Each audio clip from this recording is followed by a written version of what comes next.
Lembra da nossa aula sobre a classificação dos bens?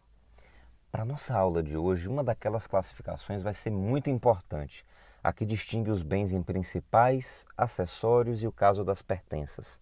Se você não lembra essa classificação, não se aflija não. Na descrição desse vídeo você vai encontrar os links para essas aulas. Se você já está ligado, pegue papel e caneta e me acompanhe aqui no estudo da regra ou princípio da gravitação jurídica. Ah, pegue uma xícara de café também, pois café é vida.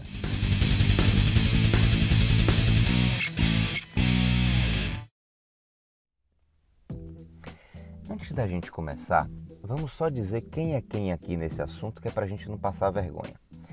O artigo 92 do Código Civil Brasileiro explica que principal é o bem que existe sobre si, abstrata ou concretamente. Acessório, aquele cuja existência suponha do principal. A gente pode organizar esse conceito visualmente da seguinte forma: o bem principal existe sobre si, ele basta a si mesmo, não depende de outro para fazer sentido ou ser útil ao ser humano, né?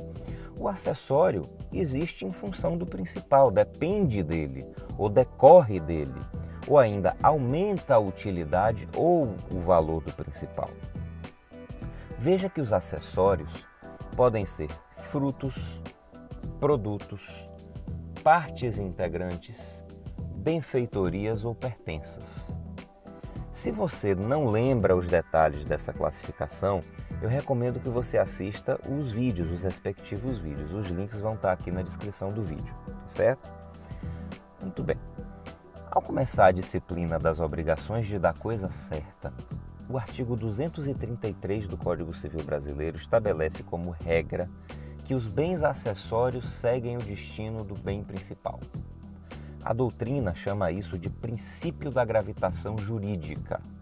Muito embora, por razões que eu vou explicar lá no final, eu prefiro chamar de regra da gravitação jurídica e não princípio. Mas, muito bem. A redação do artigo 233 do Código Civil Brasileiro é a seguinte: a obrigação de dar coisa certa abrange os acessórios dela, embora não mencionados, salvo se o contrário resultar do título ou das circunstâncias do caso.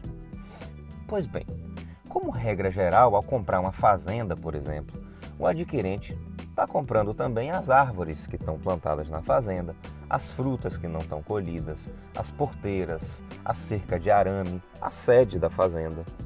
Veja que a fazenda aí é o bem principal. As árvores, que são tecnicamente acessões, e as frutas não colhidas, tecnicamente frutos pendentes, são exemplos de acessórios. A sede pode ser considerada parte integrante da fazenda, né? E a cerca de arame e a porteira como benfeitorias. Muito bem. Se a fazenda, bem principal, é a coisa certa objeto da prestação na obrigação de dar coisa certa, caso o negócio jurídico ou qualquer que tenha sido a fonte dessa obrigação não diga nada sobre o que vai acontecer com os acessórios da fazenda, pela regra geral, a obrigação vai abranger tanto o principal quanto os acessórios. Numa frase, os acessórios seguem o principal.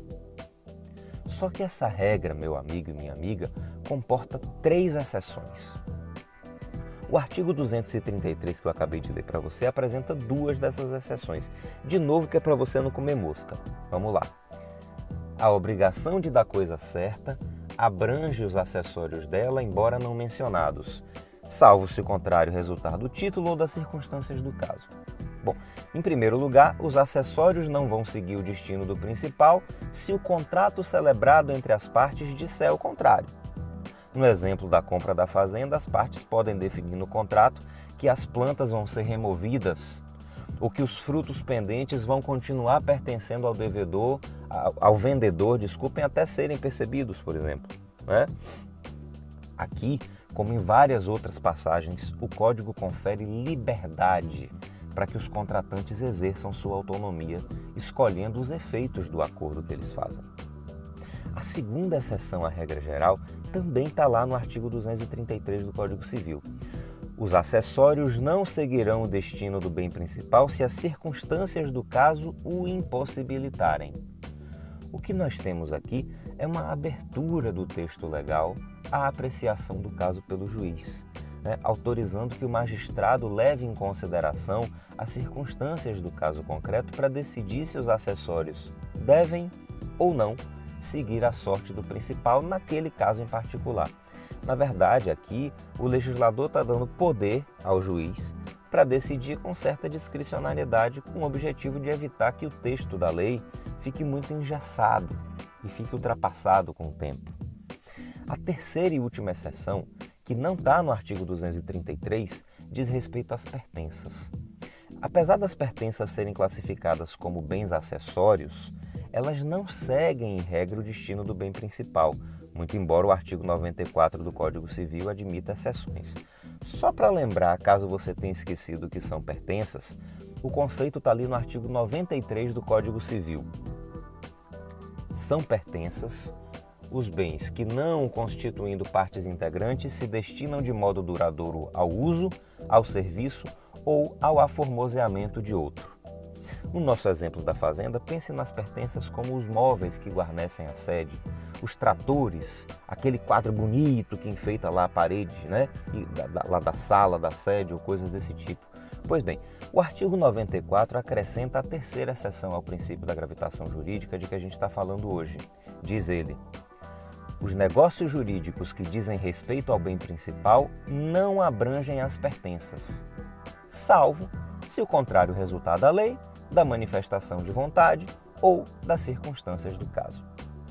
No exemplo da compra da fazenda, o trator usado para preparar a terra para o plantio e os móveis da sede estariam, em princípio, fora do âmbito de abrangência do negócio, e o vendedor podia, evidentemente, retirá-los antes lá de entregar as chaves da fazenda para o comprador. Para a gente fechar, vamos recapitular. Segundo o princípio ou regra da gravitação jurídica enunciada no artigo 233 do Código Civil Brasileiro, os bens acessórios seguem, em regra, a mesma sorte do bem principal. Mas há 3 exceções. Em primeiro lugar, o contrato celebrado entre as partes pode dizer o contrário.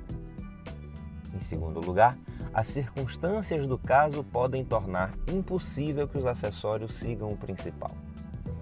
Por fim, as pertenças não seguem a sorte do bem principal, em regra, mas aqui também podem as partes estabelecer o contrário, ou mesmo as circunstâncias do caso determinarem que as pertenças sigam o principal.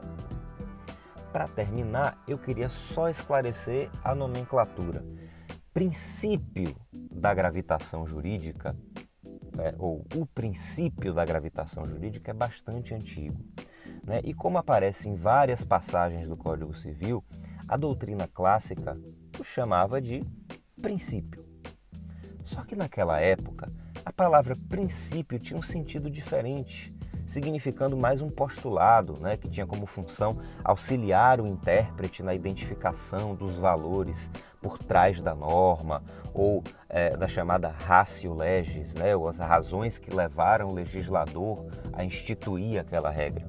Bom, como hoje o cenário mudou e na teoria do direito se considera que norma é um gênero do qual são espécies as regras e os princípios, a palavra princípio assumiu um sentido técnico muito mais específico. Então, embora existam inúmeras controvérsias sobre esse assunto, em linhas gerais, os princípios são normas de baixa densidade normativa, que possibilitam que o aplicador do direito dialogue com a sociedade, decida com um pouco mais de discricionariedade.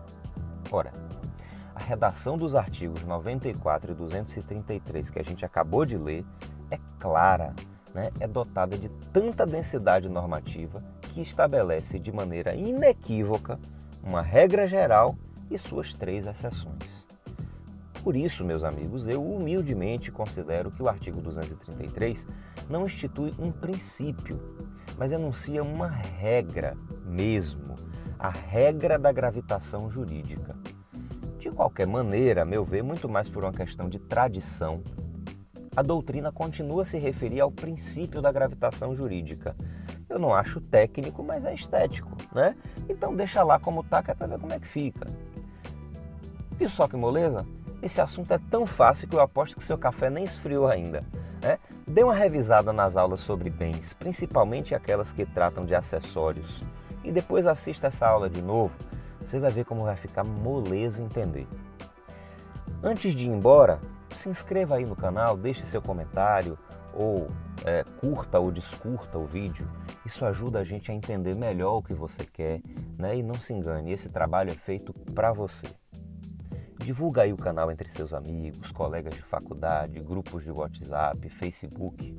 Né? Vamos mostrar para o mercado que existe espaço para conteúdo de qualidade e voltado para pessoas exigentes e diferenciadas como você. Tá valendo? Bola pra frente, galera, e sapere aude!